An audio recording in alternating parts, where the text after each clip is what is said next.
So you realizing this parking is for handicapped people? This parking is for handicapped people? People always park their bikes here, dude. Whether it's here or Walmart or anything, nobody's ever said anything for years and years. Okay. Go ahead and take a picture of it. Yeah, I sent it to the DA, and he issues tickets. You do that, sir. Oh, well. I'll pray for you. All right. Okay? All I'm saying is nobody has ever said anything to me or anybody else on a motorcycle in any of these parking lots, these big stores, except for you. Okay. What's your name? My name is Delta Boy.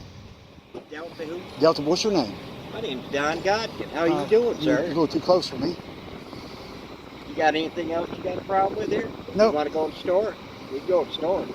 No, you don't have to be a Straighten smart out ass. in there. I'm not. No, I'm not. Okay. We could go in there and straighten it out, though. I've already talked to them. What'd you say? I talked to them and told them what I was doing. Okay. Good. Rock on.